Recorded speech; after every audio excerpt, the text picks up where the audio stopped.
Hi, my name is Sven Haakanson Jr. I am of Sugpiaq heritage, but in textbooks they called us Aleuts. It had a bunch of different names. But I'm Alaska native, born and raised, but I'm also Scandinavian. I have both Norwegian and Danish ancestry. On my dad's side, my grandfather was from Langeland, Denmark. And on my mother's side, my grandfather was from Oslo, Norway. So yeah, both my parents. My dad is Danish and Lutic is the other name we use, Sugpiaq. And my mom is Norwegian and Lutic, or Sugpiaq. Can you tell me how your parents met? Well, it's really funny. There's a fun story behind all of that, even before they met, because my grandfathers, when they were both young in the early 1900s, they were longshoremen, and they had originally met in New York when they were both, I think, 17. They both are too young to go to the bars, and they happened to find each other and somebody to hang out with. So they hung out with each other, and then over a period of 10 years, they would meet in different ports around the world because they were longshoremen. They were traveling on boats and transporting materials around the world. And eventually, one of them stopped doing that, moved to California, and he had heard stories of how you can get a really good job, $30 a month, to work in Alaska, being a cannery watchman. So he was interested in doing that. And he ended up getting on a schooner, a ship, to go up to go fishing in Kodiak, in Alaska, in the Aleutians, herring fishing. And he was on the Hunter, and they're on their way back after they had gotten all the herring they could get. On their way back, they hit a rock, and that boat sank outside of Chignik.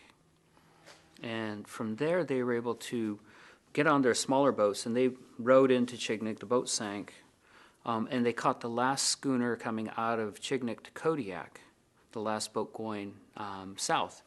But that boat wasn't big enough, and it was only going to Kodiak. So we got to Kodiak, but all the ships had already sailed south, so they were stuck there for the winter. So it was like 40 Scandinavian men that got stuck in Kodiak. And in Kodiak, you have the Olsons, Petersons, Nelsons, the Crafts, a huge Scandinavian community. But my grandfather, who was Arthur Haakanson, heard there was work at a cannery to be a winter watchman. So he moved out to Three Saints Bay for the winter. And what he did was, he was there, and then he heard through the radio that there was going to be a dance on a Friday in Old Harbor. So he rose. It was a 45-minute skiff ride on a fast skiff. So he rose from the cannery to Old Harbor, and he's there. And then they hear about this other schooner, which is at an old whaling factory, and the people from that ship are coming. And on that skiff that they're coming in on was his friend Ralph, who he had met years before in all these different ports around the world. And Ralph comes up, and he's like, "What are you doing here?" He's like, "Well, we're herring fishing, and we're here." And I guess they went to that dance, and both of them met my grandmothers, and they had a double wedding that spring.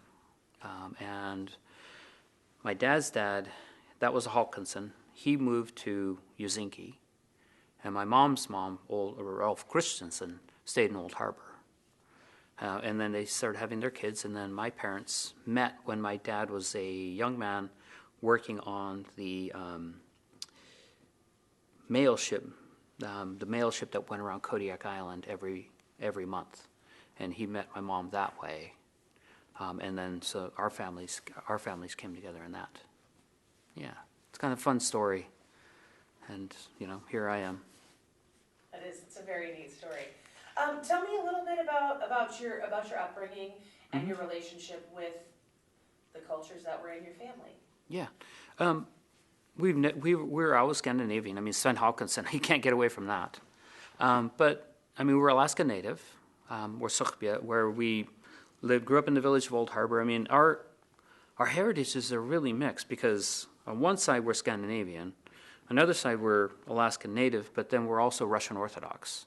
Because Old Harbor itself was the people from Three Saints Bay, when it moved in 1791, the people from there moved to Old Harbor, Staré Gavan, and now we call it Nunjuk. They were Orthodox by that point. And so we live in one of the oldest Russian Orthodox settlements in North America, established churches. And so we have all of this mixed ancestry, mixed cultures, that none of us have ever, it's like one isn't over the other. We're all equal in that way. I want to say we celebrate a lot of different holidays, I should say. Different holidays, but mainly because of the church is so dominant, we kept those.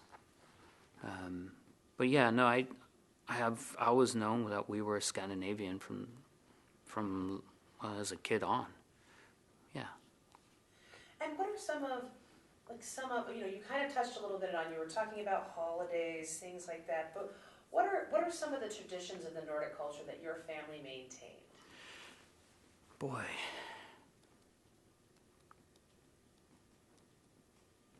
The Nordic side, I couldn't tell you because they're all mixed. I couldn't tell you the specific ones. I mean, the foods, and pickled herring is the biggest one. That's pretty obvious because we do that every year. My dad loved his pickled herring. I guess my grandfather did too. But mostly it was just, we never said we weren't Scandinavian. We were always Scandinavian. It's just something that we did. We didn't talk about it. It was just who we are. Yeah. And there wasn't any sort of specific, so mostly it was food and holidays. Yeah, food and holidays, yeah. That makes sense. That makes perfect sense. What of these traditions or any of these types of things you were talking about that did you bring over into your adult life? I'm trying to think of the ones in my own life right now. I think, like my daughter and I, we love pickled herring, so we still eat that. I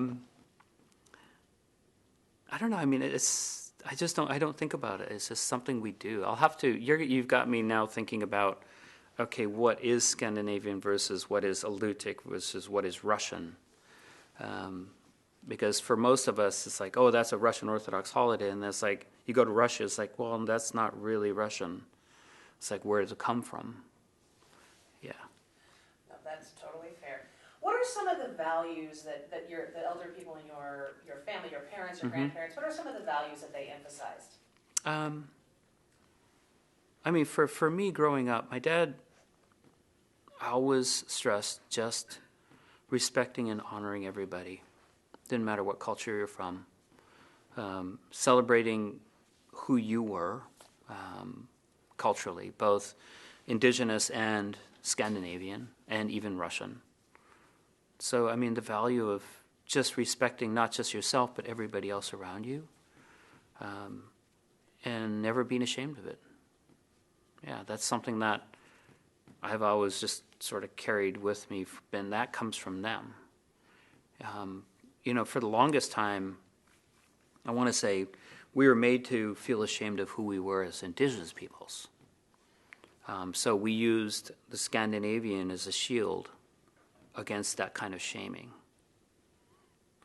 And so now I think, now that we've become more aware of not just how that shaming was used, we can turn and say, no, we don't need to be ashamed of any parts of who we are, and whatever cultures we are, and celebrate those. You'll see a lot of things that, if you go out to the villages, you'll see a lot of things that are kind of like, well, that's sort of like Scandinavian, but it's been mixed in with these other cultures because they've been separated for so long. And you create your own traditions to thrive where you are. But again, that's something that I was raised with. It's just never being ashamed of who I was. What does it mean to be Nordic? I'm proud of being Nordic. I'm proud of being Scandinavian. Between Norwegian and Danish. And, I make the joke because my dad and my dad and mom used to tease each other because the Norwegians didn't like the Danes didn't like the Norwegians because the Danes controlled Norway for 500 years, and it was just like, but you guys are married. And now you have both Norwegian and Danish kids. It's like, what side do I want to fight with? And we would joke about that. But, I mean, for us, we were just kind of like, well, we didn't have that kind of sense of one side's better than the other. Both sides were equal. And, my dad, I wish you guys would have met my dad. He loved to tell Sven and Ole jokes all the time because he'd learned them from his father-in-law and his dad. So those kinds of stories are passed on, those traditions. And, something that was really interesting is about my dad's dad, who's Danish. He would cite poetry. And I wish I would have experienced that, but my dad used to tell me stories of him just sort of citing poetry from poets that my dad never heard of. So that's kind of something that I would love to explore more about. Okay, great. What does openness mean? What does openness mean to you as a value? What is openness, and how does it resonate with you? Well, for me, openness is not only knowing who you are, but celebrating it and celebrating who everyone else is as well, and their culture, and being open to learning from them, being open to not saying, oh, you're Russian, so I'm not going to talk to you, to really having that open value, because we were raised with all these different cultures within our community that we respected each other. We respected our cultural practices, respected who we were, and not holding that against them. And, when you raise your kids that way, you raise your kids and you raise your families with a way of honoring everybody they meet and having that kind of dignity. And why should openness be a universal value? Because of that. If you stop and say, let me put aside my own biases against everybody, and let me keep an open mind and keep an openness to listening to the stories of that individual and learning from them, treating them as humans, and every person of every culture and every race is a human at that core, you really start to learn not only about who they are, but who you are. It opens you up to really seeing and cherishing every life before you. And that value, when you instill that into not only your children, but you carry that within yourself, it helps open doors and breaks down biases that sadly, we are taught in our own societies. And I think that's something that we have to unlearn. And we can unlearn that by keeping our hearts and minds open to learning about the diversity of our planet. What is sustainability, and how does that one resonate with you? Mm-hmm. Well, for me, sustainability it's about not taking more than what you need and providing enough for the future. And this is something I think we all have to stop and unlearn our consumer behavior and relearn about not just sustainability or being green or being all this other stuff. It's about, okay, do we want to have a planet for our future generations? The answer should be yes for everybody. And if it's yes, then stop and think about what you are doing as a person every day in your behavior. How do we stop ourselves from using so much plastic?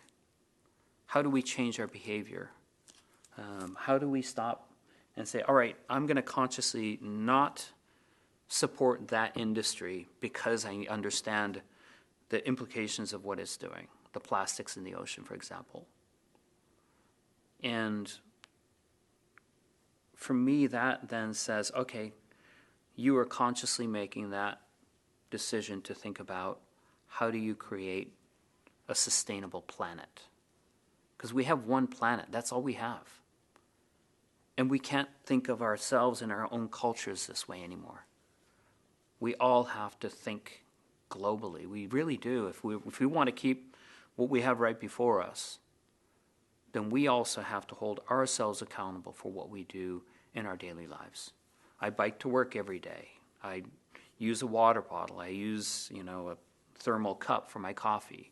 So I try to do my own little part in what I do to try to create, I guess, my own way of having a sustainable life. Perfect.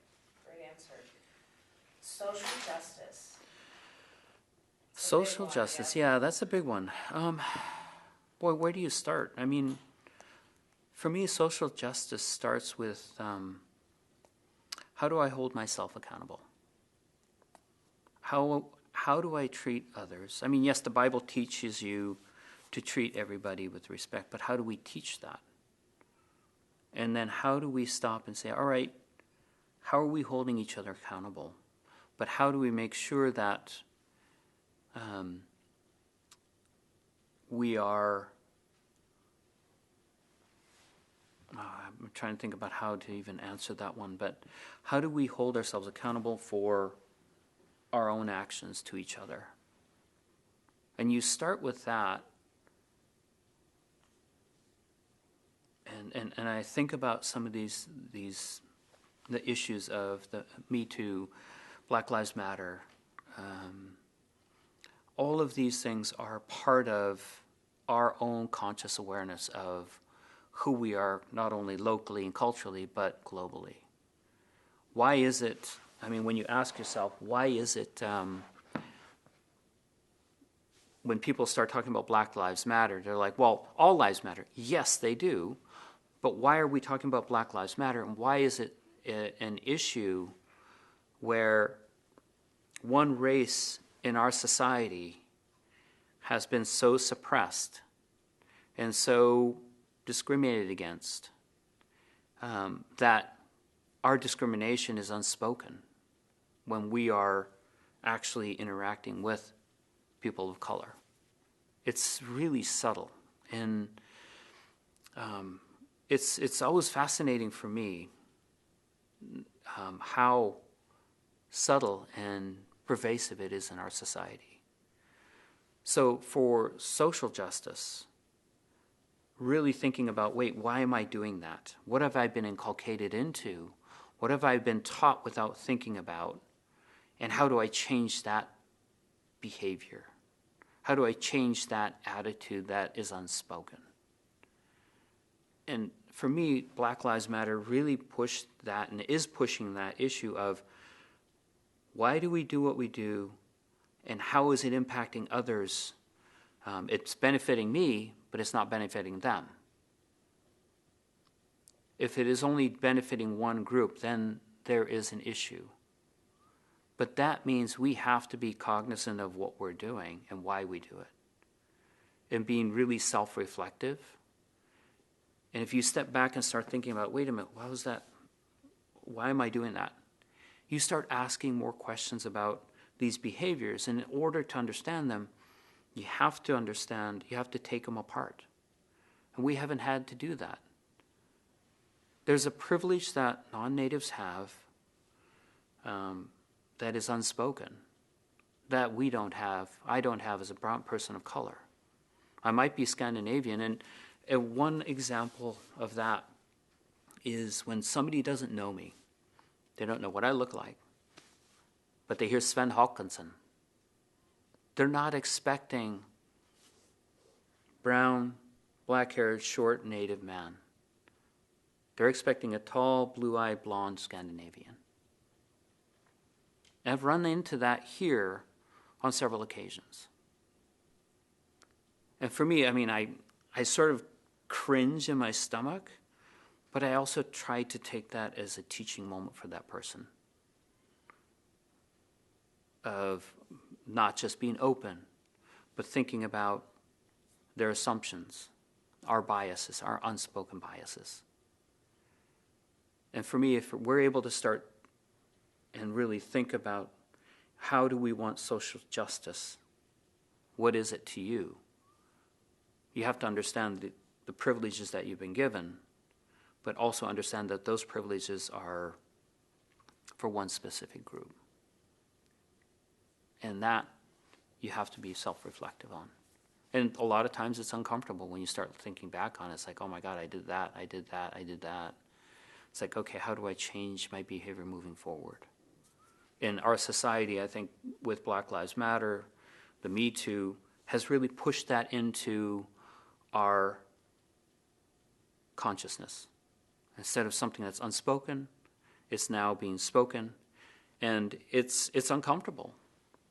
Because, I mean, who wants to be pointed out that we've been doing something that's based on privilege and color, not based on, oh, everybody has that. So let's talk about innovation. Mm-hmm. And Well, I mean, just trying to think about, well, all right, thinking about innovation. I mean, for me growing up, I've always looked to the Scandinavian cultures as not just being innovative, not just thinking about sustainability or the openness, but looking at what Scandinavians have done for helping us be more cognizant of living a sustainable life. And I look at that, but then I also start to look at my own Indigenous heritage, where what were my ancestors doing to thrive in their environments? Because when I was growing up, we were always like, oh, you guys were surviving, you guys were, primitive savages. But the more I researched into my own history, the native history, I looked at all of these innovative ways of living, of sustainable living within their environment. Don't overexploit your food so you have enough for the future. Creating water vessels like our anyaks that are designed for heavy seas and all these other things that only recently modern boats have now started to use. That kind of innovative technology. And then also respecting and honoring everything around you. So stepping back and saying, all right, all these new innovative things are important, but what were they doing traditionally that are innovative to creating a sustainable and healthy lifestyle? What can we learn from our ancestors that way? And I've always held up, I want to say, Scandinavian cultures in that view because of the healthy lifestyle that a lot of Scandinavians live without speaking about it. what didn't we ask you about Nordic culture? What didn't we talk about that you think would be, if anything, good to share? Well, I mean, thinking about, we were just talking about the saunas, the banyas. I mean, that's something I grew up with. I never, you guys will probably laugh, but I was 13 years old when the first time I ever took a shower. I didn't even know how to use it because I grew up, I was taking saunas or banyas. And that's something that we grew up with that is very Scandinavian, but it's also, Russian and Alutiiq, because we have saunas that go back 4,000 years in our culture. So, I mean, to me, I think that if you go to Kodiak, and you'll see a lot of saunas or banyas. Every house usually had a banya in the villages. And then, but if you go there, you'll see that it's almost a similar environment as you get in the northern coast of Norway. My grandfathers, they said they felt right at home there. Yeah, the environment's pretty much the same. Perfect. Dick, can you think of anything else? No, but I have heard from my Norwegian friends that a lot of people that came from Norway to the northwest actually felt that this reminded them of the fjords of Norway and Yeah. the climate and so forth. Yeah. The climate is very much similar. I mean, here it's a lot warmer, but if you go further north, you'll start to see the same kind of environment that you find in Norway and Denmark and that region. So, people coming up to Kodiak, the men that came to Kodiak that ended up staying and having these huge families. Like on my mom's side, my grandmother had 19 kids, 16 full adulthood, and then, it's like when she passed away, I think she had 163 grandchildren, 50 great-great-grandchildren, like 16 great-great-great-grandchildren. So huge families, and, that's just a Christensen side.